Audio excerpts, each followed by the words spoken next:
10 seconds to self-destruct. Brothers and sisters. Como mierda. Y ahora les vamos a dar por el culo. I want to survive. I want to live. Damn you! El pánico es global. Silent Breed is people!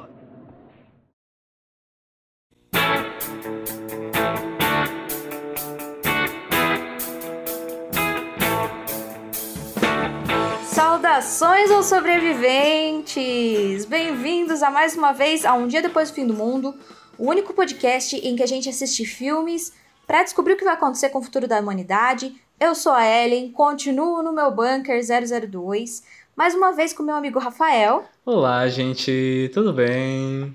O Rafa, Oi, eu tava me perguntando uma coisa, você tem cachorros, né? eu tenho 2.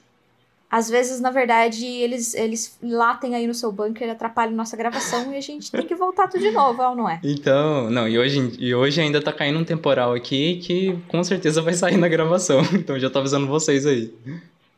Não, beleza. O pessoal entende, fim do mundo é assim Então, mesmo, é um caos. Mas, Rafa, o que você faria se os seus cachorros virassem zumbi? Ou virassem um vampiro? Cachorro vampiro. eu deixaria eles me morderem, e aí eu me uniria a eles, né? Acho que é melhor. Eu concordo. Melhor morrer, melhor virar vampiro, do que ter que matar o Exato. seu cachorrinho. Exatamente. Eu concordo. Mas sabe quem não concorda com isso? É o protagonista do filme de hoje, que foi escolhido por uma convidada muito especial, sim, que a gente vai conversar com ela agora. Por favor, se apresente pra gente. Oi, gente. Eu sou a Giovana, sou colega de classe dessas duas pessoas maravilhosas que me chamaram para estar aqui hoje. Eu tô muito feliz. Giovana, a gente que tá feliz, muito obrigado por ter topado participar. Já faz um tempo que a gente tá querendo gravar com a Giovana, mas agora, ano passado a gente já tentou, mas agora vai, né, Giovana? Agora a gente vai vai. conseguir. Não, agora os astros se alinharam para esse momento acontecer. Sim. A gente tava conversando que 2021 as coisas vão dar certo, gente. A gente tem que começar o ano otimista, porque o pessimismo só vem lá no final do ano, entendeu? Agora é hora de otimismo. Sim. Entendeu? Giovana, fala você então. Qual é o filme que você escolheu pra gente falar hoje? Bom, então, eu escolhi um filme que foi muito importante na minha infância. Porque, Olha nossa, só. a minha infância, assim, a minha família, a gente ama muito assistir filme, né? Acho que é por isso também que essa paixão pelo cinema, né? Querer trabalhar no cinema. Que legal. Então, eu lembro que eu tenho 2 tias que todo final de semana elas iam na casa da minha avó, porque elas moram em São Paulo. E aí eu ia na casa da minha avó também, e todo final de semana era sempre filme de terror ou suspense. De vez em quando era algum filme diferente, assim, de outro gênero, mas a maioria das vezes era terror ou suspense. E eu lembro desse filme, o escolhido, né, foi Eu Sou a Lenda. Eu lembro muito, assim, tenho muito vivo na minha memória a família toda, assim, na sala assistindo, sabe? E aí o filme também tem vários elementos que conecta, né? O próprio Sam, né? A cachorra é um ícone pra mim do filme, então por isso que eu escolhi ele, por esse sentimento também que eu carrego comigo. Gente, olha, Giovana assistia os filmes de suspense e terror quando ela era pequena, e eu só assistia A Pequena Sereia de novo e de novo. Então a gente já vê, né? Que é uma pessoa já, uma criança já mais madura, né? Então, gente, o filme de hoje é Eu Sou a Lenda, que é esse filme famoso que passava, acho que na sessão da tarde o tempo todo, não é? Não passou muito na sessão da tarde? Na sessão da tarde não, né? Eu acho que na sessão da tarde não, mas naquele de segunda, que eu esqueci o nome, de noite. Ah, passava de noite, né? Tela Na quente. tela máxima, não sei. É verdade. Eu algum acho desses. que, eu não vi qual a classificação, mas ele não é um filme especialmente violento, vocês acharam? Apesar que tem algumas coisas meio pesadas, né? Que acontecem ali. Sim. Eu não sei também a classificação. Então, Eu Sou a Lenda, ou I Am Legend, é esse filme de 2007, dirigido pelo Francis Lawrence, que, aliás, é o diretor de Jogos Vorazes. Sim. E do clipe Bad Romance, tá? Vamos deixar isso registrado aqui. É importante Sim, falar. ele dirigiu vários clipes. Descobrimos isso também. Ele é baseado no livro do Richard Matheson, que eu li pra assistir depois.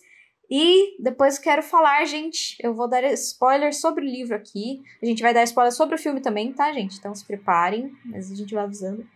Mas existem muitas diferenças, gente. Vou te falar. Fiquei meio brava com o final aí. A gente vai discutir esse final ainda. Então, nesse filme, o Will Smith, ele é um cara que vive isolado com o cachorro dele, enquanto tem um monte de gente lá fora com um vírus que é infeccioso e ele tem medo de pegar, então ele só sai de casa para ir buscar comida. Ou seja, é praticamente hoje em dia. Exato. Entendeu? Esse filme parece que foi feito em 2020, 2021. Sim. Eu achei que imagine, 2007, até olhei e falei, nossa, 2007, tem certeza que não foi feito agora?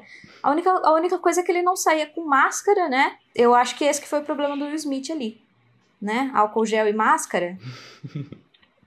Eu talvez resolvesse o problema, talvez o cachorrinho dele não tivesse pego aí uma doença. Tem que colocar máscara no cachorrinho também. Rafa, e aí, o que você achou desse filme?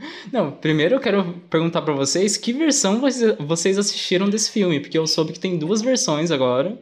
Uma versão que foi pro cinema e uma versão do diretor. E eu quero saber de vocês qual vocês assistiram, porque o final é totalmente diferente, né?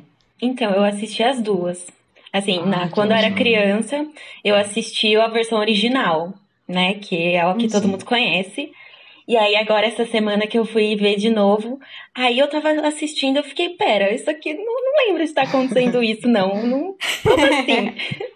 Aí que eu fui procurar o final alternativo, né, fui entender o que tava acontecendo, porque eu só tava assistindo ali, pera, o que rolou aqui? Eu assisti a versão certa, que é a versão que deveria ter ido pro final, que é a melhor versão, que é quando o Will Smith percebe que ele mesmo é um monstro. Sim. Já contando aí o final. Uhum.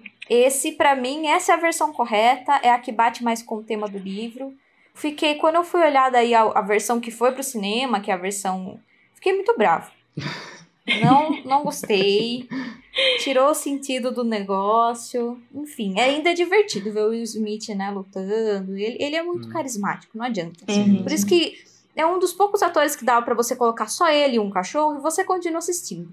Sim. Porque, né?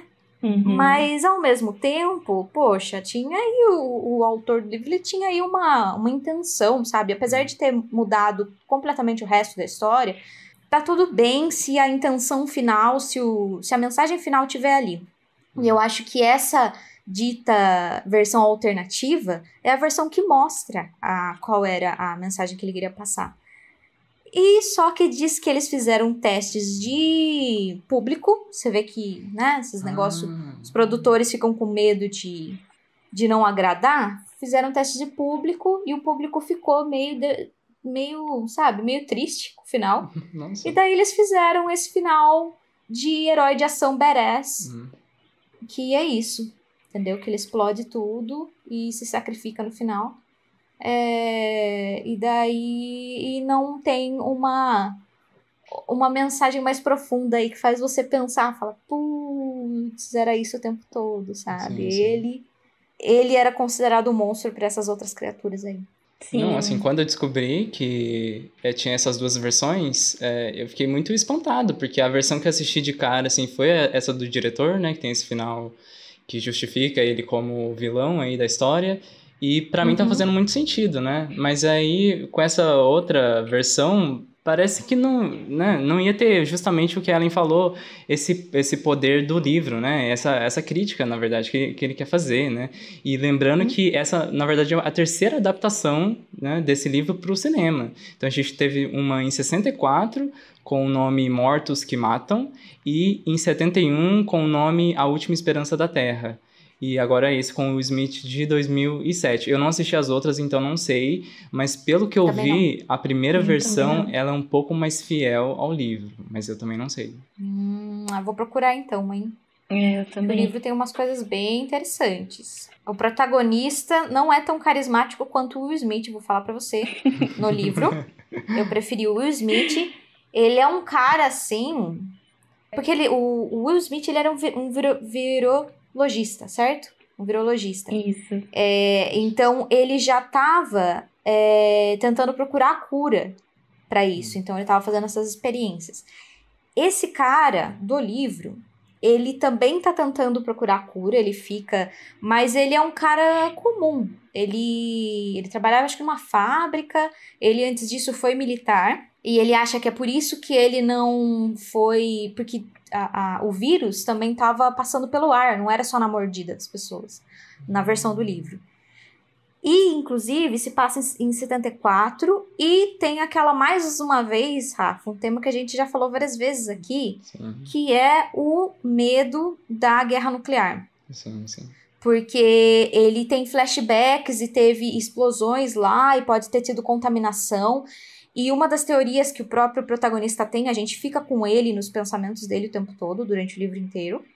E ele pensa que talvez podem ter sido essa contaminação, ou esse medo da Guerra Fria, né, na época e tal, que pode ter alterado o ar, que fez as pessoas pegarem essa doença. Inclusive, né, também outra coisa que, para não deixar triste no filme, eles fizeram a família dele fugiu de helicóptero, não foi isso? Sim. Eles conseguiram fugir, né? Conseguir, eu não sei, né?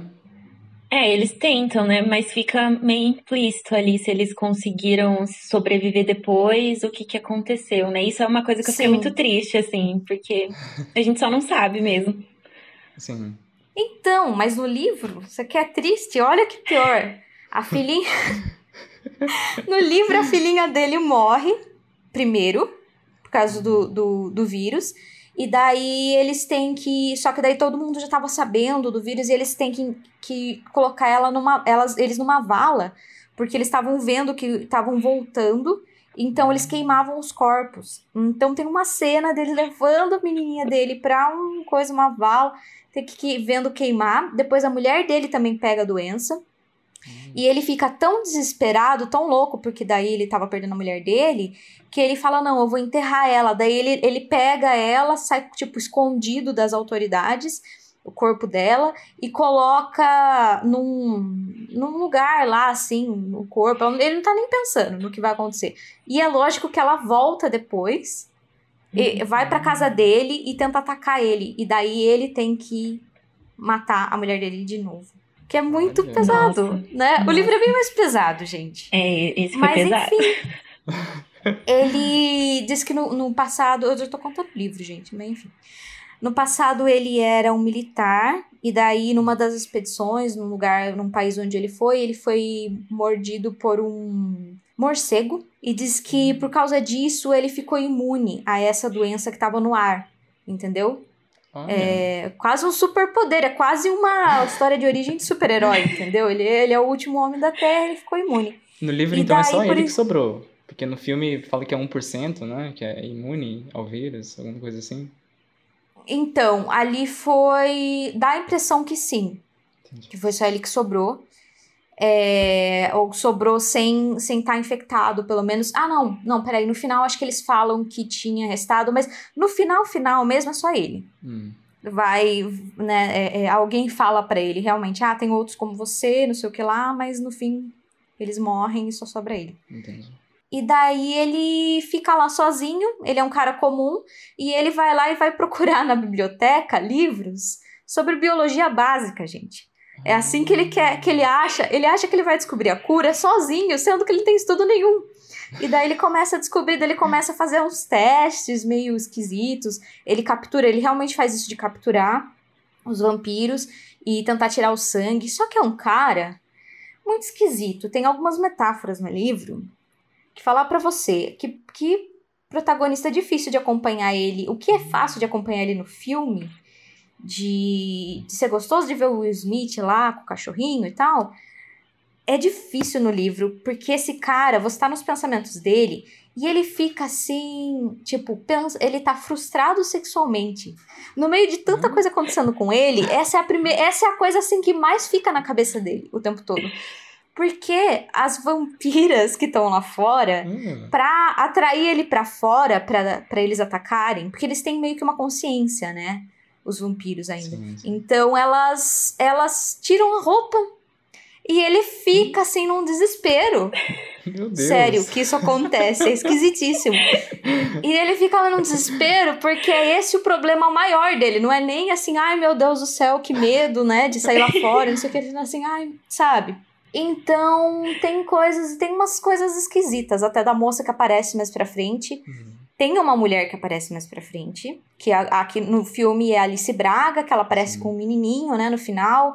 E também ela é uma sobrevivente. No livro, ela engana ele, falando que ela também é uma sobrevivente, porque ela tá bem normal, tal, e ela tava andando no sol, né? Mas, na verdade, ela é uma vampira também.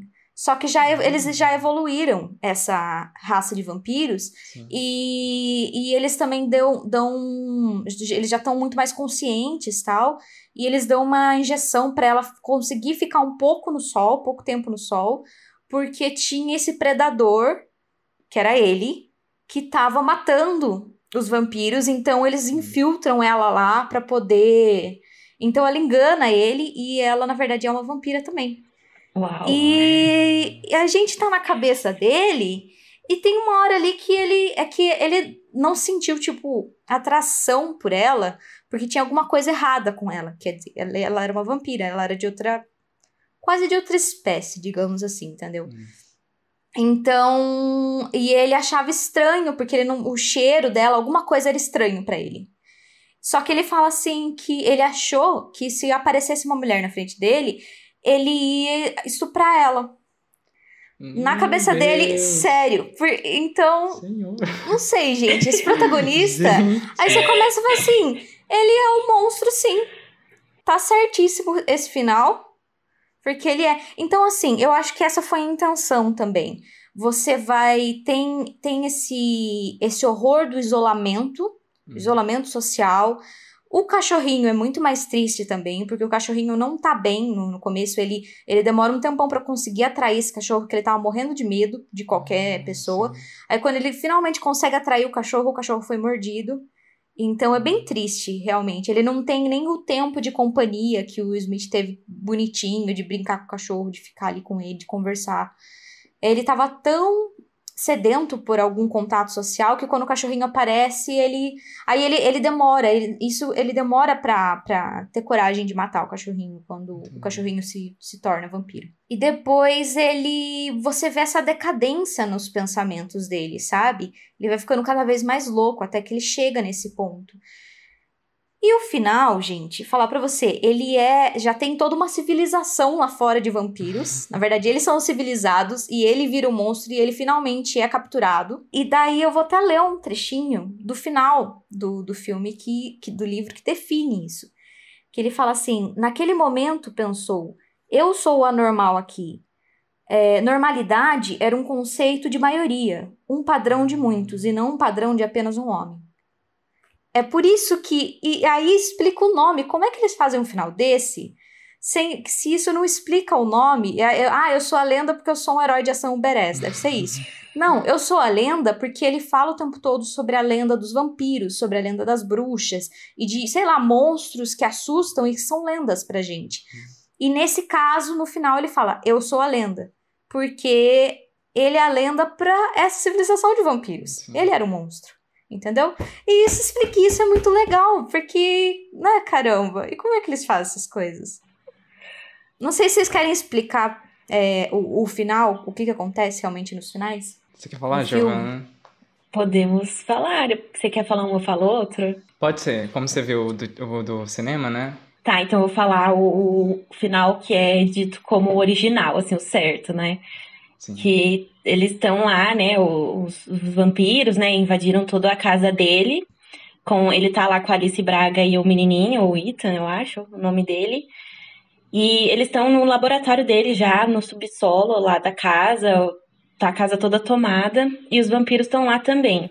E aí eles estão dentro, né, da redoma, né, daquela, tipo uma outra salinha ali dentro de um vidro meio que blindado, só que o vidro tá pra se quebrar, porque o líder dos vampiros, ele tá enfurecido, né, e tá lá toda hora batendo pra querer entrar, porque lá dentro dessa redoma tem uma vampira que foi capturada, né, pelo Robert, né, pelo personagem do Will Smith anteriormente, né, ele tava sendo usando ela como cobaia, né, para estudos, e ela estava lá dentro sedada. Então, o Will Smith, ele só vê que não tem mais saída, né, não tem mais o que fazer. O que ele faz? Ele pega ali as amostras, as coisas que ele tem das pesquisas que ele já havia fazendo, né, e que estava dando certo com essa vampira que ele tinha capturado, coloca a Alice Braga e o menininho num cantinho lá, fecha a portinha e explode tudo. E aí vira o salvador da pátria, mata vários vampiros que estão por ali, e enquanto, né, a Alice Braga e o filhinho dela estão ali escondidinhos e são os salvos no cantinho, né, naquela caixinha, sei lá, não sei como descrever direito, aquele buraco na parede.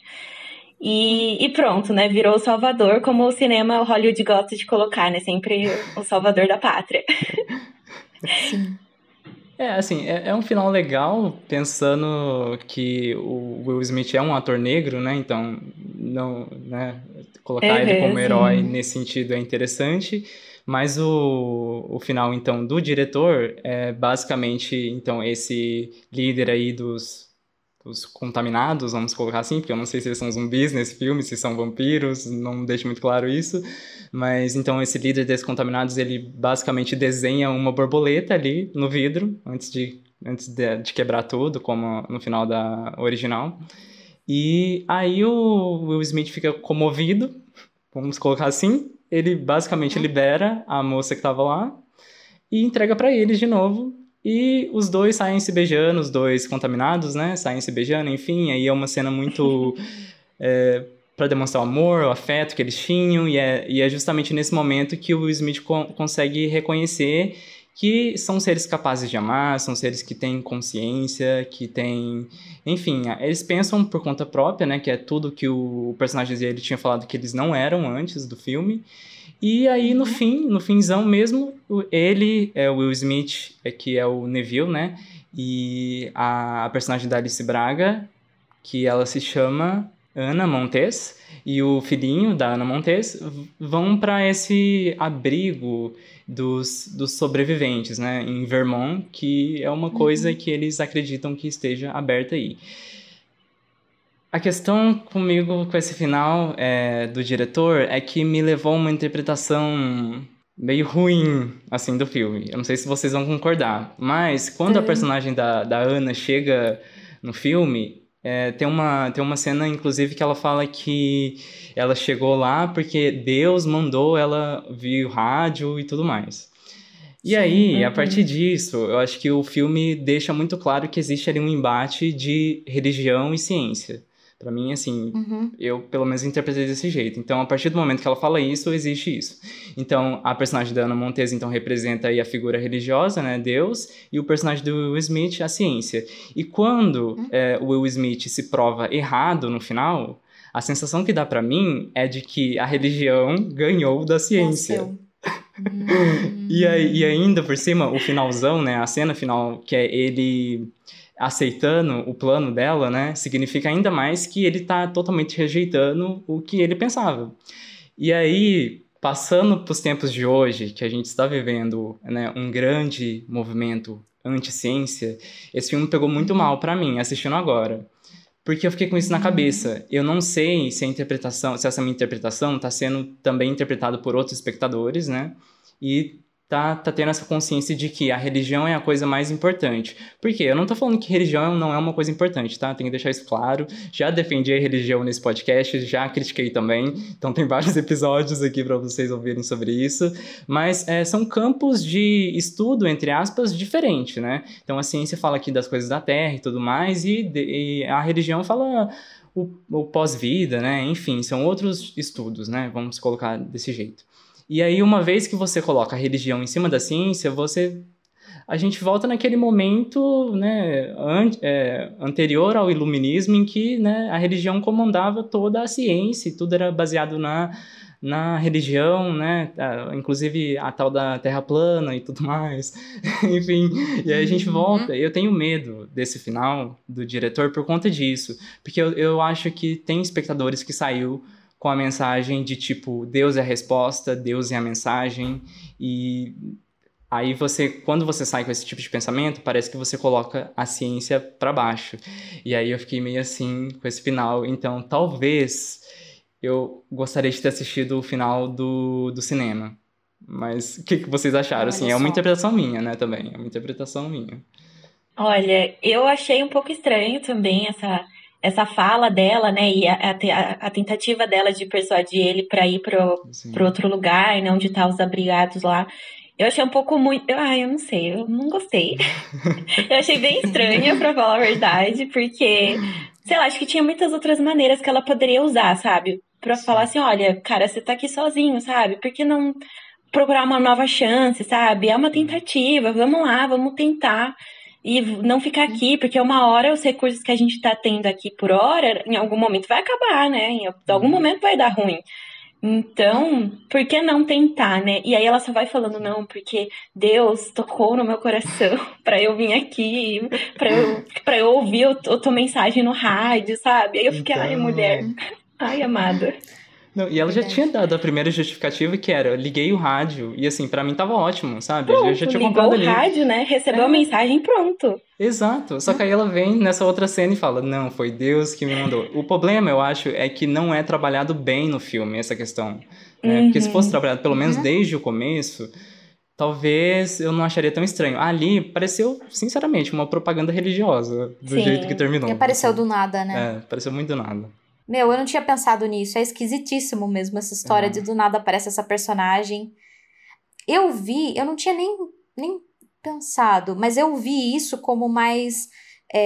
ele se acha autossuficiente, ele é meio orgulhoso. E que ele, não, eu sou o Bambambam, eu vou encontrar cura, eu não sei o que lá. O que deixa aquele final de realmente ele consegue, como... Tipo, daí confirmando isso, de que ele, sozinho, ele é o cara, ele é a lenda que descobriu a cura, porque ela sai com o vidrinho da cura nesse final, né? E ele é o responsável por isso. Então, eu acho que abaixar esse ego dele naquele final foi bom. E uma coisa que aparece no final alternativo, que é a cena, tipo, é a imagem que eu mais gostei, ele olha para aquele vampiro com a, tipo, parceira dele, parece, né, no colo, assim, e ele percebe o que ele fez, pegando esses seres conscientes e fazendo essas experiências neles.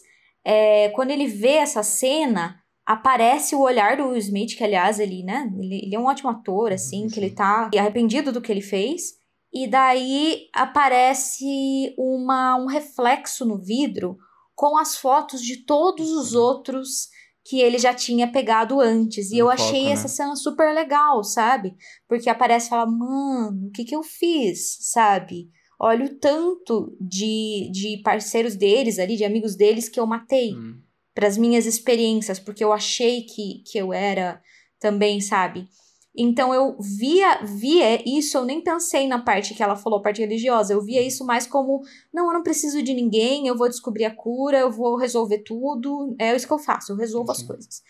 E eu meio que pensei assim, eu achei interessante você falar dele ser um ator negro, porque justamente algumas interpretações sobre o livro falam sobre uma metáfora sobre tensões raciais. Só lembrando que esse livro foi o que inspirou, né, o filme A Noite dos Mortos-Vivos, de 68, então do Romero, que é considerado aí o primeiro filme de zumbi a, pelo menos, conseguir criar essa persona do zumbi aí no cinema, né, vamos colocar assim.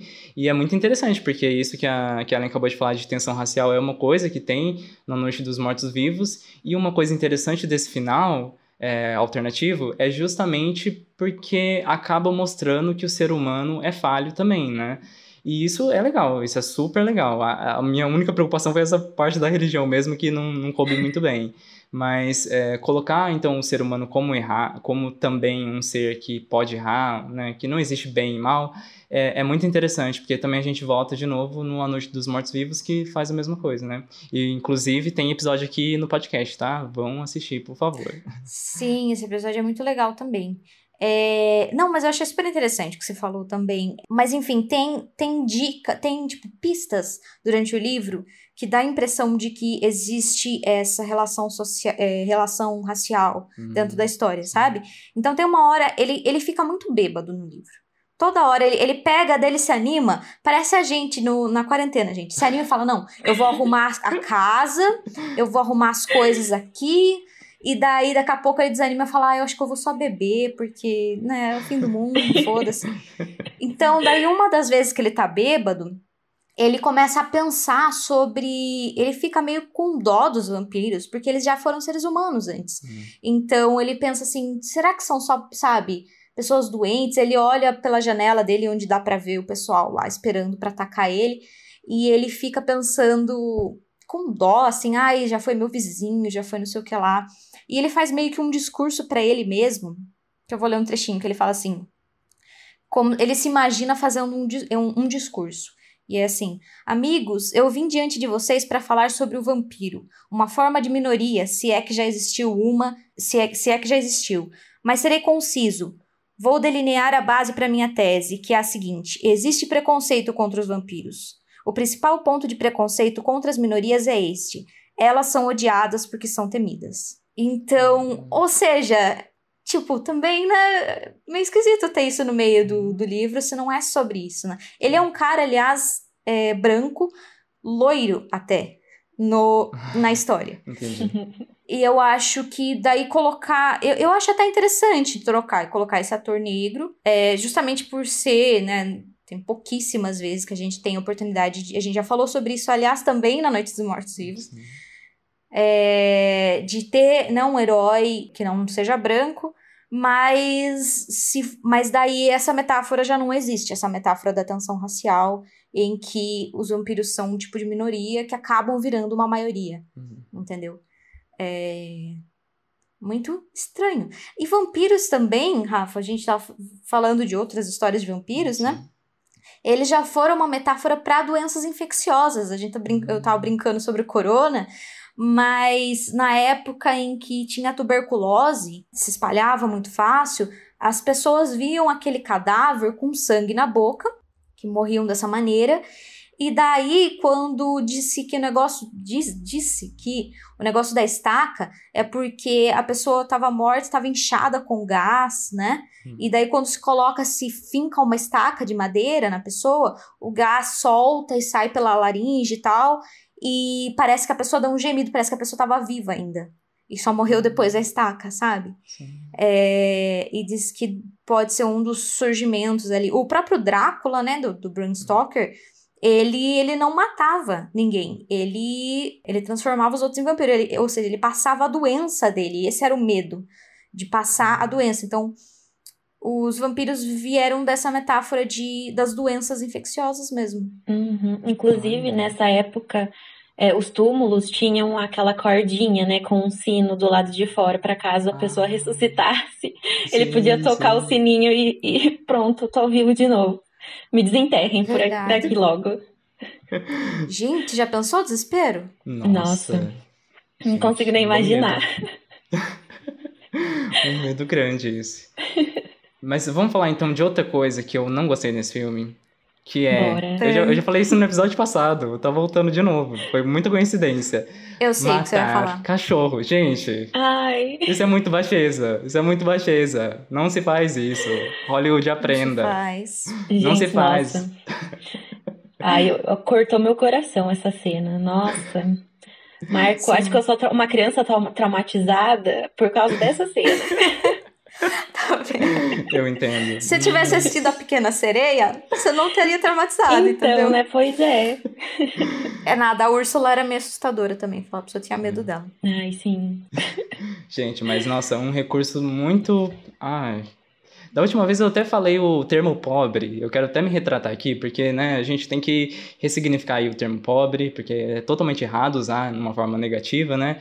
Então aqui tô colocando agora o termo podre, porque negativo, é podre. Né? A gente é pobre, a gente sabe, não é bom, entendeu? Não é bom, né? Mas né, a direita usa isso pra diminuir a gente, então não vamos reafirmar o discurso deles. Mas, gente, esse tipo de saída, pra mim, é muito podre mesmo, sabe? É porque é fácil de você chorar, é isso. É muito manipulativo, não, né, assim, sabe? é um recurso que não tem jeito. Todo mundo vai chorar. Vai dar uma emocionadinha e vai falar, ai, meu Deus, que filme bom. Abre o olho, é verdade. Nesse caso, eu não sei. A outra querendo defender, né? Mas eu não sei se até não vale, porque assim, o pior, assim, o terror ali é realmente o isolamento, né? Ele tá tão desesperado que ele tá conversando com manequins. E, aliás, isso acontece também no livro. Ele conversa com manequins. E ele tá desesperado por companhia. E o cachorro né? Aquela companhia, você cria amor e tal, pelo bicho e tal. Então, e ainda mais aquele cachorrinho do filme que é tão, sabe, leal e que morreu protegendo ele. Então, por mais que eu entenda, eu acho que pegou isso do livro, acontece, como eu disse no livro também. E no livro significa isso mesmo. Até o animalzinho, a companhia animal que ele tinha ali. Ou seja, agora ele tá sozinho mesmo, assim. Ele pode realmente enlouquecer, ele tá completamente sozinho, que é de ver a última companhia dele morrer. Que é o animalzinho. Então, eu acho que aí ainda foi... Mas eu entendo, Rafa. Eu também fico, não mata o cachorro, não faz isso. Mas eu acho que não teria saída mesmo. Sim. Né? Não tinha o que ele fazer. Sim. Então, assim, eu concordo. Em termo narrativo, faz muito sentido, porque a relação dos dois acho que é o mais desenvolvido nesse filme e é muito bonito, né? A relação dos dois. E aí, né? Enfim, são dois personagens, um morreu, independente de ser um não humano ou humano, né? Enfim... Mas, não sei, eu acho que eu sempre fico pensando na questão da produção do filme, né? Porque, basicamente, tudo é feito computadorizado, tudo. O animal aí, principal, não é. E a questão é bem simples, né? Porque, geralmente, esse pessoal vai considerar o cachorro como um ator mesmo, normal, e ótimo considerar ele como um ator. Mas como você recompensa esse ator? Com comida? Comida, o ator humano também vai receber. Então, assim, ele não tem benefício. E uma relação que você não tem benefício chama-se exploração. Então, é nesse momento que eu não gosto. Eu não gosto de Hollywood pegando o animal, colocando nos filmes. Eu acho desnecessário. A não ser, claro, que seja um documentário, por exemplo, que tá filmando o animal no seu habitat. Aí, claro que não tem problema, né? Mas agora, você forçar o animal a fazer aquela coisa, eu já não sou tão a favor. Eu acho que é por isso que eu fico pensando. Mas na narrativa do filme, realmente, faz super sentido. Eu acho que fica até mais emocionante, porque o desenvolvimento dos dois, igual eu falei, é muito bonito. Ele conversando com o cachorro é uma coisa que eu faço com os meus aqui, então totalmente entendo.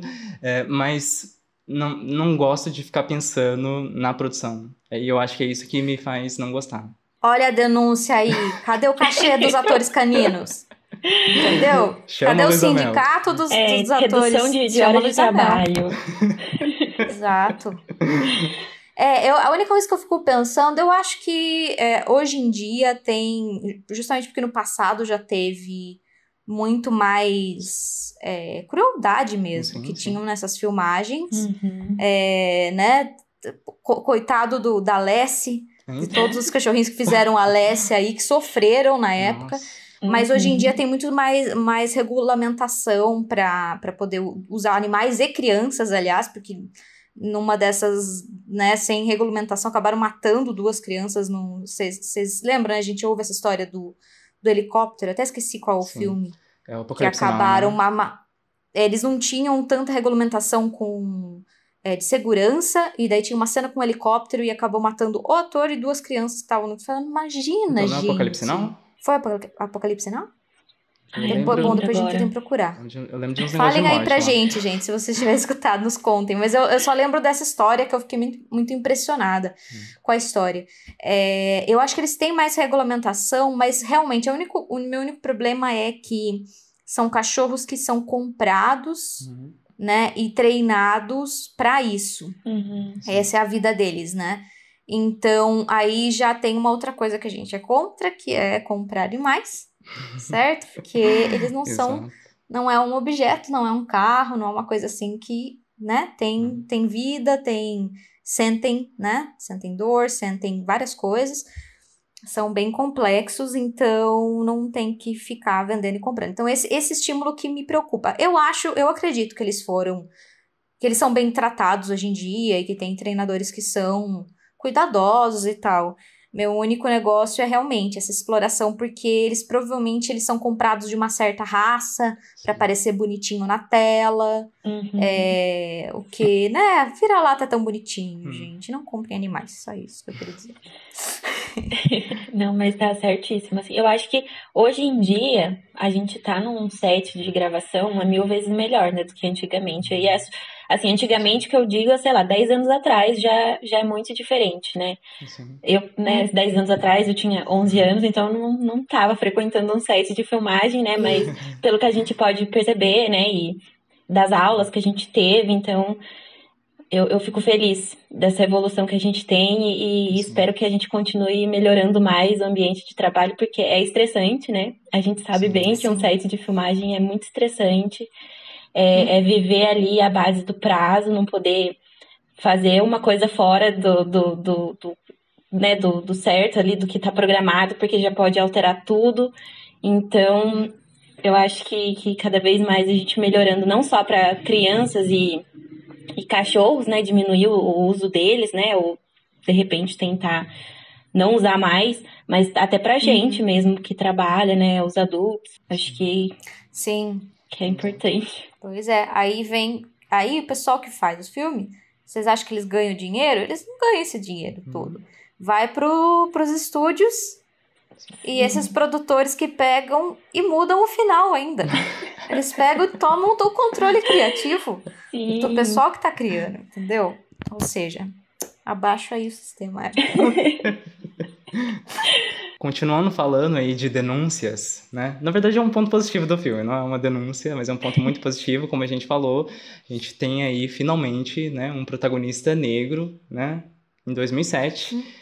Ótimo, acho isso muito legal, mas a gente tem uma pesquisa aí da University of Southern California, que analisou aí 700 filmes, se eu não me engano, de 2007 a 2014, e eles viram que basicamente 3/4, 75% aí dos protagonistas ou co-protagonistas eram brancos, e que 1/4 deles, então, tinham essa representatividade não branca, né? Então, negros, hispânicos, asiáticos e outros. Preocupante, né? Mas, ao mesmo tempo, saiu uma outra notícia, uma outra pesquisa também, falando que os filmes que têm mais diversidade no elenco são os que estão sendo mais lucrativos. Ou seja, Hollywood, cadê a mudança? Principalmente num ano igual 2018, que a gente teve filmes de enorme sucesso, como Pantera Negra, que era um elenco praticamente todo negro, e o Crazy Rich Asians, que é um elenco praticamente todo asiático. E fizeram, assim, enormes sucessos, e eu acho que a partir daí a gente tá conseguindo ver mudanças, né, no Hollywood, né? Mas eu também, ao mesmo tempo, eu quis trazer aqui para vocês os filmes que fizeram sucesso e com um protagonista negro, aí de 2000 a 2009, então aí a década de 2000, né, pra gente perceber uma semelhança, né, que vamos perceber essa semelhança no final. Em 2000, a gente tem em 11º lugar dos tops filmes com maiores arrecadações dentro dos Estados Unidos, só a bilheteria deles, né? Temos o Nutty Professor 2, eu acho que é Professor Aloprado, né, em português, que tem o Eddie Murphy. Hercules. Que tem o Eddie Murphy, ou seja... Esse sim passava na Sessão da Tarde pra caramba. E na Record também esse passava bastante. Ou seja, Eddie Murphy aí, um ator super consagrado de Hollywood, né? Em 2001, a gente tem um quarto lugar, olha aí, bem alto, A Hora do Rush 2, que tem o Jack Chan, né, ou seja, um asiático, né, e o Chris Tucker, um representante aí da comunidade negra, ou seja, muito legal. Em 2002, então, a gente tem em 8º lugar, Homens de Preto 2, que tem quem? Will Smith. E em 2003, a gente tem em 10º lugar o Bad Boys 2, que também tem Will Smith e o Martin Lawrence, os dois ali como co-protagonistas. E em 2004, a gente tem a animação Shark Tale. Eu não considerei ela aqui, porque quando eu falo representatividade, eu também quero ver na tela, né? E nesse caso são personagens animados que, enfim, são peixes, então não tem representação assim. Mas, enfim, é dublado pelo Will Smith. Mas nesse mesmo ano, em 11º lugar, a gente tem o Eu Sou Robô, outro filme do Will Smith. Em 2005, em 10º lugar, Hate, eu acho que é O Conselheiro Amoroso, acho que é esse o título em português, com o Will Smith. Em 2007, Eu Sou a Lenda, em 9º lugar, Will Smith. Em 2008, em 4º lugar, Hancock, com Will Smith. E em 2009, em 10º lugar, The Blind Side, eu acho que é aquele filme da Sandra Bullock, que tem o ator Quinton Aaron. Ou seja, gente, Will Smith... Esse filme é meio problemático, The Blind Side, mas também tá valendo. Mas fez muito sucesso, eu fiquei bem surpreso. Fiquei bem surpreso. Mas, gente, analisando essa lista, quem é a fórmula do sucesso? Will Smith. Will Smith. Gente, é incrível, é incrível. A Forbes, eu acho que falou que ele é a estrela mais lucrativa de Hollywood, né? Se eu não me engano, porque ele tem 8 filmes consecutivos que ultrapassou 100 milhões de dólares aí na bilheteria dos Estados Unidos. Gente, ele é ótimo, ele é um ótimo ator, e aqui no Eu Sou a Lenda ele faz um trabalho ótimo também, gente, eu fiquei muito impressionado com isso. Não, ele é ótimo mesmo. Você assiste, tipo, entrevistas com ele e você fica prestando atenção, porque ele é muito divertido de assistir. Mas faltou uma diversidade de Will Smith aí, né? Faltou outros Então, atores negros. Essa é a denúncia. Porque não dá chance pra já que, né? Porque a gente não pode só focar em um ator, né? A gente tem que lembrar disso. Isso não é representatividade, né? Isso é só você tá dando chance pra uma pessoa só. Então a gente tem que diversificar. Pra falar assim, olha, mas tem o Will Smith, como que a gente fala assim, mas é só ele, caramba. Que outros protagonistas negros. E mulheres negras também. Quando que a gente vê, assim, poucas às vezes a gente vê mulheres em filmes de ação, poucas vezes a gente vê mulheres protagonistas que não sejam em comédias românticas ou romances, né? Mas que seja qualquer outro gênero, geralmente em terror, sim, mas é só porque a gente vai estraçalhar ela, ou ela vai correr e chorar, e a gente já falou sobre isso também, na Noite dos Mortos-Vivos. Mas fora isso, ela sendo a heroína, é muito difícil. Agora, uma mulher negra... Vocês conseguem lembrar, gente, de algum filme em que uma mulher negra é protagonista de um filme de ação, ou de, sei lá, um filme policial, alguma coisa em que ela é a heroína dessa maneira? Eu lembro do Nós, né? É terror, mas ela é protagonistona, né? Ela não tá ali pra ele morrer. não coloca ela pra ser vítima que chora e corre, só isso que ela faz, não. Realmente. Então, a Lupita tá crescendo bastante em Hollywood, né? Porque ela tem tanto Nós quanto aquele Little Monsters também. É pequeno, não é sucesso de Hollywood, mas enfim, falando aí só de protagonismo, né, negro. E aí tem os filmes independentes, né? Um que eu recomendei aqui no podcast, naquele episódio dos melhores de 2020, foi o Miss Juneteenth, que é justamente aí sobre uma comunidade negra, praticamente. E, enfim, sobre relação de mãe e filha. É um filme muito interessante, mas, de novo, eu não consigo lembrar de outro filme que fez muito sucesso. Você lembra de algum, Giovana? Também agora, sim, é muito difícil. Nossa, e eu queria também dizer a dificuldade. Eu tô fazendo todo ano eu faço aqueles 52 filmes por mulheres, sabe? De assistir. Que legal. E aí, esse ano eu tô fazendo de novo. Onde que você coloca? Oi? Ah, você faz o desafio. Eu faço o desafio, E aí, que sensacional. eu acho que já é 3º ou 4º ano já que eu tô fazendo. E eu tô com uma dificuldade tremenda pra encontrar os filmes. Assim, eu consegui encontrar filmes dirigidos por mulheres, mas é muito difícil. Gente, nossa. É um negócio assim que demorou acho que você 3 segue dias. aquele perfil feito por elas. Feito por elas, Aliás, eu indico muito também pra seguir. Então, acho que estão em todas as redes sociais, né? Tem no Twitter, principalmente. Tem. Acho que no Instagram, no YouTube. Feito por elas. Dá uma procurada aí, pessoal. E inclusive, eu acho que tem podcast. Mas eu posso estar errada. Ah, é verdade. Sim, é verdade. Ô, Rafa, vamos ver se a gente não...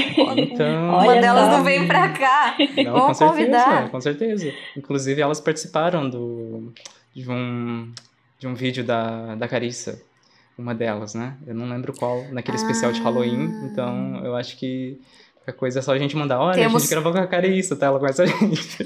Temos contatos. Aliás, a Carissa participou do nosso episódio do A Noite dos Mortos-Vivos, tá, gente? Ela é inteligentíssima e é muito legal as coisas que ela falou também. Gi, você falou agora que faz esses 52, né, filmes todo ano. Ano passado você fez também? Ano passado eu 2020? fiz, assim, eu comecei fazendo, tava dando tudo certo, mas, né, como 2020 o ano só foi desandando, mas eu não consegui concluir, assim, pelo menos ir seguindo a lista que eu tinha feito. Entendi. Mas eu assisti, assim, eu ia assistindo por, sabe, aleatoriamente, não tava sim. seguindo mesmo, mas esse ano eu quero ver se eu consigo. É Entendi. uma meta de 2021. Esse ano eu não coloquei muitas metas grandes, então essa é uma meta. Sim. Que é já pra gente não se decepcionar, né? Eu tô Então, nessa já também, vamos tô com as tentando. expectativas baixas, né? Porque o que vier é lucro. E você tem um filme Exato. pra recomendar pra gente aqui, pros nossos sobreviventes? Boa. Ai, meu Deus, gente, a Você minha assistiu? memória. Calma. Porque, nossa, eu acho que 2020 foi um ano muito bom. Também falei isso no episódio dos melhores de 2020, para diretoras mulheres, que tinha bastante coisa assim na minha lista. Eu achei até estranho que eu tinha assistido tanta coisa, porque infelizmente a gente tá acostumado a olhar ali a direção e sempre tá um nome masculino, né? E dessa vez tinha coisas muito interessantes lá, então quero mais indicações, Mas porque eu sabe tô por quê? procurando Sabe por que isso? Porque não tinha os cinemas. Em também, que, né? para você colocar numa sala de cinema, precisa de muito investimento. Uhum. E não se investe, infelizmente, essa é a verdade, não se investe em filmes feitos por mulheres. Uhum. Então é sempre muito independente, é sempre de muito baixo orçamento, essas coisas assim. E a gente, como tirou do caminho esses blockbusters que dominam o discurso de filmes na internet, todos os críticos têm que falar de todos os filmes da Marvel, todas as séries da Marvel, todos os negócios da Disney, tudo isso, aquilo. Como não teve isso, eles não puderam estrear esses filmes, abriu espaço para filmes de baixo orçamento. E aí é que a gente encontra a representatividade, entendeu? Sim. Infelizmente ainda é aí, né? Então, eu tava ouvindo os meus críticos favoritos, que eu já falei várias vezes, do Critically Acclaimed, e eles falaram exatamente isso, sobre... Eles estavam felizes porque eles gostam de discutir filmes diferentes e interessantes de outras vozes, e eles falaram que eles só tiveram tempo pra fazer isso porque eles estavam assistindo muito filme de streaming e filmes menores e filmes independentes, porque eles não precisavam, não tinham aquela obrigação profissional, né, que geralmente os críticos têm, de todos os filmes blockbusters das grandes, dos monopólios aí, do monopólio praticamente da Disney, né, Sim. falar de todos os filmes deles, que eles lançam aí uns 30 por ano, e daí foi por isso que abriu esse espaço. Então é interessante, né? Você pensar que é só assim, precisa o fim do mundo, gente, pra gente começar a falar de representatividade. Exato. Uhum. Então, eu tenho 2 filmes aqui que eu assisti ano passado, que eu gostei bastante. São dirigidos por mulheres perfeitas. E o primeiro é Coco Antes de Chanel. Eu gosto muito de assistir biografias. Então, assim, eu não sou muito ligada com moda, nem nada disso. Mas quando eu vi esse filme, eu fiquei apaixonada, assim. Foi um filme que mexeu muito comigo. E é da Anne Fontaine. E aí o outro, que esse virou um dos meus preferidos, assim, da vida, porque a estética é preto e branco, é uma vampira que anda de skate, ela gosta de anos 80, sabe? E as músicas dos anos 80. Aí eu fico assim, olha, tudo pra mim, se eu fosse uma vampira, eu seria ela. E aí chama Garota Sombria Caminha pela Noite, A Girl Walks Home at Night. E é da Ana Lily Emirpour. Não sei falar o nome dela direito. Mas Esse eu ouvi, esse último. Gente, tava muito falado na época que ele saiu. Eu não assisti até hoje, que vergonha minha. Nossa! Mas, gente, eu preciso muito assistir. Ainda mais porque eu falo tanto, né, de vampiros aqui nesse podcast, né, Crepúsculo e tudo mais. Eu preciso assistir um filme que realmente tenha uma representação melhor aqui de vampiros, né? Esse filme é muito bom. Que sensacional. Eu já anotei aqui, Giovana, porque só a premissa eu já amei. Já achei sensacional. Tá aqui na minha listinha. Minha listinha só está crescendo, gente. Mas uma hora eu pego e assisto tudo. E a melhor coisa, eu acho que esse filme não é americano, né? E nem inglês, né? Não, eu acho que ele é... ele é iraniano. Olha que legal. Mas eu não sei se ele é totalmente ou é uma coprodução, sabe? Acho que deve ter ainda um pezinho de Hollywood ali, mas nem tanto, assim. Na França, pelo menos, né? A França faz coprodução com todo mundo, nunca vi. Sim. E agora está na hora da nossa pergunta final, que é: Eu Sou a Lenda aconteceria? O que você acha, Giovana? Boa pergunta, hein? Eu tava pensando nisso depois que eu assisti o filme. Eu tava tentando fazer essas comparações com o dia de hoje e ver que, tipo, e se acontecer um apocalipse zumbi, né? Ou sei lá, com alguma coisa assim, que tipo de zumbi a gente vai ter? E aí eu acho, assim, na minha opinião, que vai ser mais ou menos, não que vai ser mais, né? Mas assim, seria mais próximo desses vampiros, desses zumbis do Eu Sou a Lenda, assim. Tendo ainda um pouco de consciência, apesar, né, do instinto ali selvagem, né, da fome, né, e dessa coisa base, assim, do ser humano. Acho que, apesar dele ter isso, também ainda tem um pouco da parte racional dele. Eu acho que seria mais assim, não seria muito o Walking Dead, que os zumbis são meio, sei lá, uns bichos bem morto mesmo, bem zumbi. Eu acho que não seria muito assim, não. Acho que só seria seres humanos geneticamente modificados, assim, um pouquinho mais, sei lá, um pouquinho mais selvagem, mas nem tanto, assim. Porque eles são uma mistura de vampiro e zumbi, né? Então. A gente falou disso. Eles são uma mistura dos dois. Então, eu acho que a tecnologia está tão avançada, né? Daqui a pouco a gente vai ter hologramas e tudo mais. E, inclusive, acho que a tecnologia vai avançar tanto que os personagens de videogame vão sair da tela e vão aterrorizar aqui a nossa vida. E como eu achei esses personagens dessas criaturas muito próximos aí dos videogames, então eu acho que vai acontecer totalmente.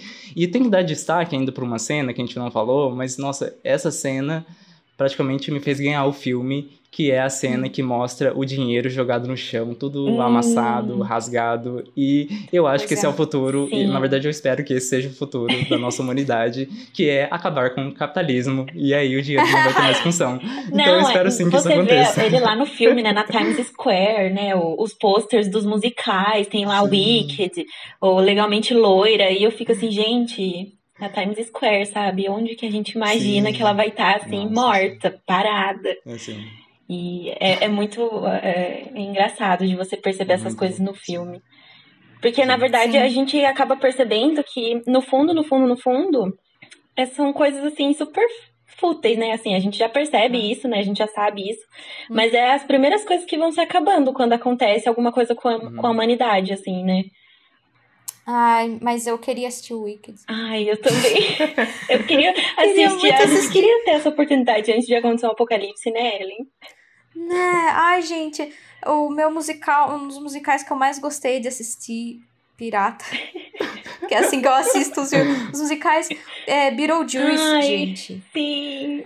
É maravilhoso, e eu tô assistindo todas as versões de piratas que tem, né, vários, e eu triste aqui porque eu acho que faliu o musical, eles não devem voltar. Não que eu ia ter dinheiro pra depois disso, mas então. Eu falei, eu acho que eu ia ficar muito triste vendo os cartazes lá e falar, agora que eu tô aqui, eu não vou poder assistir nada. Ficar muito triste. Nossa, eu acho que eu ia ficar muito triste, assim, com as coisas que eu ia perder, sabe? Tipo, aconteceu o apocalipse e falar, porra, mas eu não fiz a viagem que eu queria fazer, eu não fiz tal coisa que eu queria fazer, agora é só sobreviver, assim, tentar se manter viva no meio desse caos. Mas tá aí uma dica pras criaturas, então, né? Que elas formem, então, um grupo de teatro aí delas e performem Wicked. Vai ser interessantíssimo, eu estou pronto pra pagar. Na verdade, não vai ter dinheiro, né? Então vai ser melhor ainda, todo mundo vai poder assistir. A gente leva um servo pra trocar na bilheteria, né? Pela entrada. Sim. Olha, um Wicked zumbi, um Cats vampiro. Gente, ia ser Imagine incrível. um Cats vampiro, gente. Esse já é meio aterrorizador, imagine vampiro. Eu acho assim, nossa. Tá aí, fica a nossa ideia, gente. Eu acho também, eu acho que esse que tem que ser o final.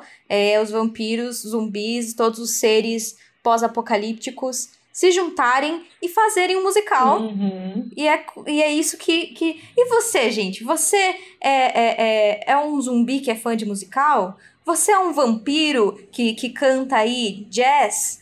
Sabe? Você tem que falar pra gente, e pra isso você tem que falar nas nossas redes sociais, que é @depoisdia no Instagram e no Twitter, /depoisdia no Facebook, Um Dia Depois do Fim do Mundo no YouTube. Giovana, muito obrigada por ter topado Muito obrigado. participar com a Ai, gente. A gente. gente ficou muito feliz de você poder participar. Nossa, eu tô Você quer deixar... muito feliz. Porque eu nunca gravei um podcast, então esse é o meu debut aqui nessa plataforma, nessa mídia. Então eu tô muito feliz pelo Tudo bem. convite. A gente tá aí estreando muita gente boa, muita gente inteligente que a gente gosta bastante. Se começar o seu podcast é só avisar, hein? Que a gente divulga aqui, hein? Ai, Sim, pode falar. olha só, legal, hein? Você quer deixar alguma rede social em falar nisso? Pro pessoal às vezes seguir o que você tá assistindo, alguma coisa assim? Ou você quer deixar uma mensagem final? Ai, O que olha, você quiser. Manda vou ver. fazer o merchan do meu Instagram, não tem nada muito incrível lá, mas de vez em quando eu coloco alguma coisa legal, então me sigam lá, @gi.orl, que é o começo do meu sobrenome, Orlandini. E, ai, gente, é isso, assistam mais filmes de mulheres, assistam filmes de terror, como eu sou fã de terror, assistam filmes de terror, de suspense, feito por mulheres. E continuem acompanhando esse podcast maravilhoso, porque é muito bom. E apoiem os pequenos produtores, porque a gente rala, hein? A gente rala, é difícil. Então, não dê palco pra maluco, dê palco pra gente maravilhosa. Que Muito bom. mensagem, que mensagem. Adorei a mensagem final, gente. Gente, então é isso. Continuem nos seguindo nas redes sociais. Vão seguir a Giovana, a gente vai colocar na descrição também, no Instagram dela. Muito obrigado por escutar até aqui. Ellen, Bunker 002, câmbio desligo. Gente, muito obrigado por escutarem até aqui. Eu quero de novo agradecer muito a Giovana por ter aceitado participar dessa loucura.